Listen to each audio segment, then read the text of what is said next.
बात 60 के दशक की है। उस समय भारत नया नया आजाद देश था। देश की हालत हर तरीके से खराब थी। इंटरनल सिक्योरिटी हो या फिर बात करें हमारी इकोनॉमी की, हर जगह स्थिति बदहाल थी। यहां तक कि हम खाने के भी मोहताज थे। अमेरिका से हमारे देश में अनाज आया करता था और अमेरिका सड़ा गला या फिर साबुत टूटा हुआ जैसा अनाज भेजता था, उसी से काम चलाना पड़ता था। और ये स्थिति जल्द सुधरी नहीं। आने वाले 30 सालों में यानी कि 90 के दशक में स्थिति इतनी बदतर हो चली थी कि हमारे पास खजाना ही खत्म हो चुका था।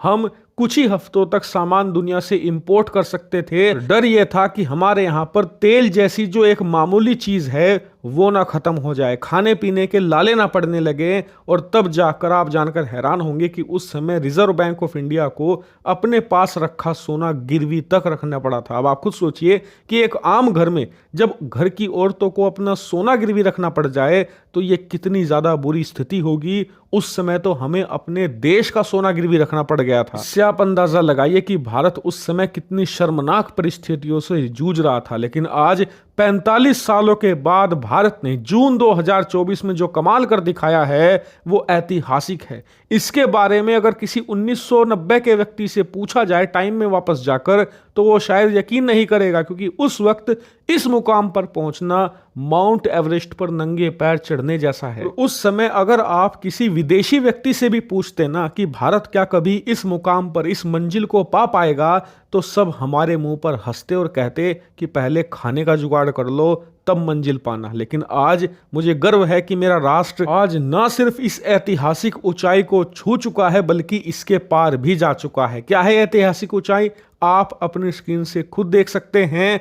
आज भारत का खजाना अपने पूरे इतिहास में पहली बार $650 बिलियन के पार जा चुका है। एग्जैक्टली बताऊं तो $651 बिलियन। जी हां, रिजर्व बैंक ऑफ इंडिया ने कुछ ही घंटों पहले रिपोर्ट जारी करी है जिसमें बताया है कि भारत का खजाना पिछले एक हफ्ते में $4.8 बिलियन की जबरदस्त छलांग लगाकर $651 बिलियन के पार जा चुका है। और यह कितनी ज्यादा बड़ी रकम है, उदाहरण के लिए इस धरती पर करीबन 180 देश ऐसे हैं जिनकी टोटल अर्थव्यवस्था, टोटल जीडीपी भी इतनी नहीं होगी। यहां तक कि पूरी धरती पर 170 से ज्यादा ऐसे देश हैं जिनकी टोटल अर्थव्यवस्था हमारे खजाने के आधी भी नहीं है। यानी कि भारत चाहे तो इन देशों की अर्थव्यवस्थाओं को कैश में खरीद सकता है, क्योंकि जो हमारा खजाना है ये प्योर कैश में है। इसमें गोल्ड भी है, इसमें अमेरिकी डॉलर भी है, इसमें दुनिया भर की तमाम करेंसियां हैं, चांदी हैं। इसीलिए ये दुनिया का स्ट्रॉन्गेस्ट खजाना भी है। यहां तक कि कई लोग तो ये भी कह रहे हैं